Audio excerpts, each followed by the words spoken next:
আসসালামু আলাইকুম ভিউয়ার্স, এখন শুনবেন এই মাত্র পাওয়া আপডেট খবরগুলো। বুধ 12 ফেব্রুয়ারি একদিন আগেও নয় পরেও নয় জানিয়েছেন অধ্যাপক ইউনূস। নির্বাচনে দায়িত্বে থাকবে আইন শৃঙ্খলা বাহিনীর 9 লাখ সদস্য জানিয়েছেন স্বরাষ্ট্র উপদেষ্টা। মবক্রেসি সব জায়গায় চলে না, আমি ঢাকায় ভেসে আসি নাই জানিয়েছেন মির্জা আব্বাস। রাজনীতির সঙ্গে অর্থনীতিকেও গণতান্ত্রিক করতে হবে জানিয়েছেন আমির খসরু। কর্নেল অলিকে প্রধান আসামি করে থানায় এজাহার। বিজেপিতে যোগ দিয়ে ফেলানীর ভাই বললেন, আমার বোনের মতো আর কাউকে যেন গুলি করে হত্যা করা না হয়। বুধ 12 ফেব্রুয়ারি একদিন আগেও নয় পরেও নয় জানিয়েছেন অধ্যাপক ইউনূস। নির্বাচনে দিনক্ষণ নিয়ে যাদের সংশয় রয়েছে তারা উড়িয়ে দিলেন প্রধান উপদেষ্টা অধ্যাপক মোহাম্মদ ইউনূস। তিনি বলেছেন, নির্ধারিত সময়ের একদিন আগেও নয় একদিন পরেও নয় 12 ফেব্রুয়ারিতে নির্বাচন হবে।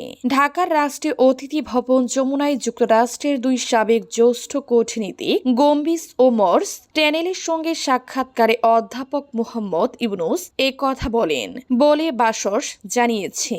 এই দুজনই যুক্তরাষ্ট্রের প্রেসিডেন্ট ডোনাল্ড ট্রাম্পের আগের মেয়াদের প্রশাসনিক দায়িত্ব পালন করেন।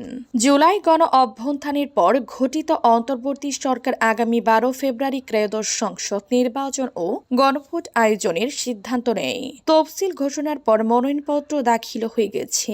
22 জানুয়ারি থেকে প্রচার শুরু করবেন প্রার্থীরা। নির্বাচনকে ঘিরে ভুয়া খবর ও পরিকল্পিত বিভ্রান্তি ছড়ানোর চেষ্টা চলছে বলে যুক্তরাজ্যের সাবেক কূটনীতিকদের কাছে তুলে ধরে অধ্যাপক মোহাম্মদ ইউনূস বলেন, অন্তর্বর্তী সরকার নির্ধারিত সময় নির্বাচন আয়োজন ও ফল ঘোষণার পর গণতান্ত্রিকভাবে নির্বাচিত সরকারের কাছে ক্ষমা হস্তান্তরে দৃঢ় প্রতিজ্ঞ। কে কি বলল তা বিবেচ্য নয়। 12 ফেব্রুয়ারিতে নির্বাচন হবে, এর একদিন আগেও বা পরেও নয় বলেন তিনি। নির্বাচনের দায়িত্বে থাকবে আইন শৃঙ্খলা বাহিনীর 9 লাখ সদস্য জানিয়েছেন স্বরাষ্ট্র উপদেষ্টা। ত্রয়োদশ জাতীয় সংসদ নির্বাচনে আইন শৃঙ্খলা বাহিনীর 8,97,117 সদস্য দায়িত্ব পালন করবেন বলে জানিয়েছেন স্বরাষ্ট্র উপদেষ্টা লেফটেন্যান্ট জেনারেল মোহাম্মদ জাহাঙ্গীর আলম চৌধুরী।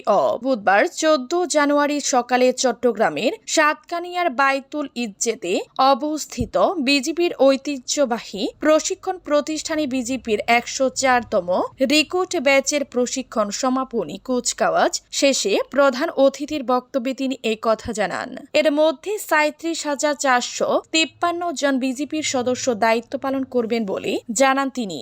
নির্বাচন প্রসঙ্গে স্বরাষ্ট্র উপদেষ্টা বলেন, সুষ্ঠু, শান্তিপূর্ণ এবং উৎসব মুখর পরিবেশ নির্বাচন অনুষ্ঠানে লক্ষ্যে আইন শৃঙ্খলা বাহিনীর প্রায় 8,97,117 সদস্য দায়িত্ব পালন করবেন। নির্বাচনী আইন শৃঙ্খলা বাহিনীর সদস্যরা সুপরিকল্পিতভাবে সমন্বিত রূপে তাদের প্রস্তুতি নেওয়া হয়েছে। মবক্রেসি সব জায়গায় চলে না, আমি ঢাকায় ভেসে আসি নাই জানিয়েছেন মির্জা আব্বাস। মবক্রেসি সব জায়গায় চলে না, আমি ঢাকায় ভেসে আসি নাই। নির্বাচনে দাঁড়িয়ে কোনো অপরাধ করি নাই। প্রতিপক্ষ প্রার্থীর সমালোচনার জবাবে এভাবেই নিজের রাজনৈতিক অবস্থান ব্যক্ত করেছেন বিএনপির স্থায়ী কমিটির সদস্য এবং ঢাকা 8 আসনের প্রার্থী মির্জা আব্বাস। বুধবার দুপুরে রাজধানীর নয়াপল্টন এলাকায় সাধারণ মানুষের সঙ্গে শুভেচ্ছা বিনিময়কালে তিনি কথা বলেন। নির্বাচনী প্রস্তুতির বিষয়ে কথা বলতে গিয়ে মির্জা আব্বাস ব্যালট পেপারের অসঙ্গতি নিয়ে প্রশ্ন তুলেন।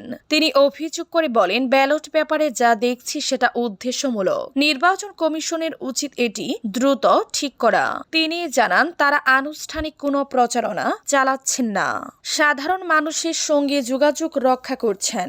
এই আসনের আরেক প্রার্থী নাসির উদ্দিন পাটোয়ারির দিয়া মঙ্গলবারের বক্তব্যের প্রতি ইঙ্গিত করে মির্জা আব্বাস বলেন, আমি নির্বাচনে দাঁড়িয়ে কোনো অপরাধ করি নাই। দুর্বল প্রার্থীরা সবল প্রার্থীর বিরুদ্ধে কথা বলবে, এসব আমি আমলে নিচ্ছি না। রাজনীতির সঙ্গে অর্থনীতিকেও গণতান্ত্রিক করতে হবে জানিয়েছেন আমির খসরু। রাজনীতির পাশাপাশি দেশের অর্থনীতিকেও গণতান্ত্রিক করার প্রয়োজনীয়তার কথা জানিয়েছেন সাবেক বাণিজ্য মন্ত্রী ও বিএনপির স্টিয়ারিং কমিটির সদস্য আমির খসরু মাহমুদ চৌধুরী।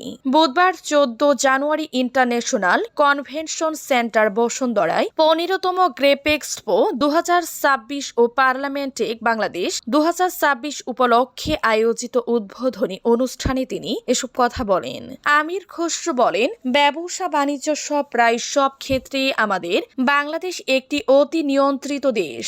ব্যবসার পরিবেশ সহজ করতে হবে এবং আমলাতান্ত্রিক জটিলতা দূর করতে হবে। কাউকে পৃষ্ঠপোষকতার মাধ্যমে ব্যবসা করার সুযোগ দেয়া হবে না। পৃষ্ঠপোষক রাজনীতির কারণে অনেক ব্যবসায়ী আস্থার সংকটে পড়েছেন উল্লেখ করে তিনি আরো বলেন, ব্যবসা সহজ করা ও খরচ কমানোর লক্ষ্যে ভবিষ্যতে ব্যবসায়ীদের সঙ্গে আমলাতন্ত্রের সরাসরি যোগাযোগ কমানো হবে।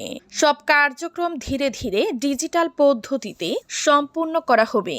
অনুষ্ঠানে জাতীয় রাজস্ব বোর্ডের এনবিআর চেয়ারম্যান মোহাম্মদ আব্দুর রহমান খান বলেন, ব্যবসায়ীরা নানা ঝুঁকি নিয়ে কর্মসংস্থানের সুযোগ সৃষ্টি করছেন। কর্নেল অলিকে প্রধান আসামি করে থানায় এজাহার। চট্টগ্রাম 14 আসনের বিএনপি প্রার্থীর নির্বাচনী প্রধান সমন্বয়কের গাড়িতে হামলার অভিযোগে লিবারেল ডেমোক্রেটিক পার্টি এলপিপি সভাপতি কর্নেল অফ অলি আহমদ বীর বিক্রম সহ 12 জনের নাম উল্লেখ করে থানায় এজাহার দায়ের করা হয়েছে। এতে অজ্ঞাত পরিচয় আরও 50 থেকে 60 জনকে আসামি করা হয়েছে। গত 11 জানুয়ারি রাতে অভিযোগটি দায়ের করে চট্টগ্রাম 14 আসনের বিএনপি প্রার্থী জসিমউদ্দিনের নির্বাচনী প্রধান সমন্বয়ক এম এ হাশেম রাজু। অভিযোগ দেওয়ার 3 দিন পার হলেও পুলিশ এখনো কাউকে গ্রেফতার করতে পারেনি। তবে পুলিশ বলছে বিষয়টি তদন্তাধীন। তদন্ত শেষে বিধি অনুযায়ী ব্যবস্থা নেওয়া হবে। অভিযোগে আরও তাদের নাম রয়েছে সাতকানিয়া উপজেলার পুরানগড় ইউনিয়ন এলভিপির সভাপতি দেলোয়ার হোসেন, বাজালিয়া ইউনিয়ন এলভিপির সভাপতি আনিস উদ্দিন, ধর্মপুর ইউনিয়ন এলডিপির সভাপতি রিয়াদ কামাল। আমার বোনের মতো আর কাউকে যেন গুলি করে হত্যা করা না হয়, বিজেপিতে যোগ দিয়ে ফেলানীর ভাই বললেন। সীমান্তে কিশোরী ফেলানীর নির্মম হত্যাকাণ্ড বাংলাদেশের মানুষের স্মৃতিতে আজও গভীর ক্ষত হয়ে আছে। সেই ফেলানীর ছোট ভাই আরাফান হোসেন এবার দেশের সীমান্ত রক্ষার দায়িত্ব নিতে যোগ দিলেন বর্ডার গার্ড বাংলাদেশ বিজেপি। শপথের দিনই তিনি জানালেন, তার জীবনের একমাত্র প্রত্যাশা আর কোনো পরিবার যেন তার বোনের মতো সন্তান হারানোর বেদনা না পায়। কুড়িগ্রামের ফুলবাড়ী উপজেলার রামথানা অনন্তপুর সীমান্তে 2011 সালের 7 জানুয়ারি কিশোরী ফেলানীকে গুলি করে হত্যা করে ভারতীয় সীমান্ত রক্ষী বাহিনী। সেই ঘটনার প্রায় 1.5 দশক পর ফেলানীর ছোট ভাই আরাফান হোসেন যোগ দিলেন বর্ডার গার্ড বাংলাদেশ এ নবীন সৈনিক হিসেবে। বুধবার সকাল 10টায় চট্টগ্রামের সাতকানিয়ার বাইতুল ইজ্জাতে অবস্থিত বিজেপির প্রশিক্ষণ প্রতিষ্ঠান border guard training centre and কলেজে 104তম রিক্রুট ব্যাচের প্রশিক্ষণ সমাপনী কুচকাওয়াজ ও শপথ গ্রহণ অনুষ্ঠিত হয়।